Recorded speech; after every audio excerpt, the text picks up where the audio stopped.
Hi guys, thank you for 50,000 subscribers. Wow. Wow, guys, 50,000 subscribers. Ndi chinthu chimene sinachembekezere moyo mwanga, ndi chinthu chimene sinachembekezere kuti vile chikhoza kuchitika siku la lero koma inuyo guys mwandichita prove wrong. Munakhala kuti mukundiuza musiku mu nthawi imene ndinkayamba ma videos yanga. Munakhala kuti mukundiuza mu nthawi imene ndinali ndi 200 subscribers, mu nthawi imene ndinachita stack pa 18 subscribers. Kwa nthawi yaitali ndinali pa 18 subscribers osakwera osasika. Guys, munakhala kuti mukundiuza nthawi imene kuti musiku la lero ikamafika siku la lero ndizakhala ndi 50,000 subscribers guys. Ndikanakhoza kukulesani koma inuyo mwachita chinthu chothekera kuti ineyo ndikakhale ndi 50,000 subscribers. Sindikuchitenga chinthu chophweka.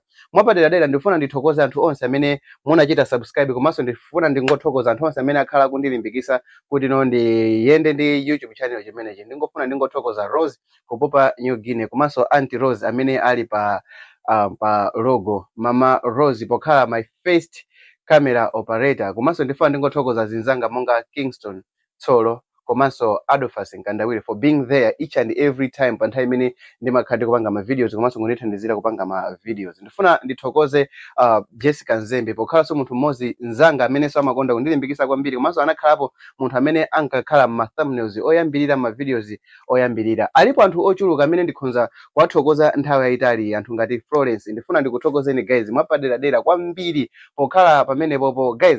50,000 subscribers, just imagine 50,000 people loving your content and then subscribing. Guys, ngati inuyo simunachite subscribe ndeno sindikuza kuti chimene chikupangisani kuti musachite subscribe ndi yani. Ndifuna ndingokulonjezani kuti ndikupereka ma videos abwino, ndifuna ndikukuuzani kuti ndikupereka information yabwino, ndifuna ndikukuuzani kuti ndikhala yemwe amene mamudziwa nthawi zonse guys. Wow, okay guys, we did it. Now chimene chasala ndicho kuti bwanji titaisisaso kuti tikwaniseso anthu okwana 50,000 mwina in 6 months ngati zingakhale zotheka kutero. Koma I'll be so happy guys, ndakhala ndikuthokoza kwambiri anthu 50,000 pa YouTube, anthu okwana so 50,000 pa Facebook. Yeah. Thank you guys.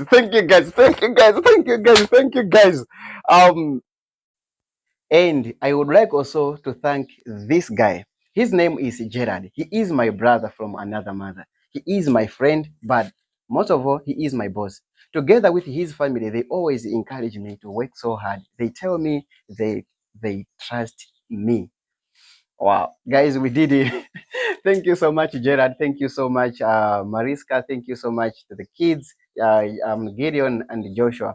We made it. This 50K is for both of us. I win, you win. Thank you so much guys for your words. Thank you so much for trusting in me, and thank you so much for always for all those words that you encouraged me when I was so low in uploading videos. Now it's 50K. We made it. Thank you so much.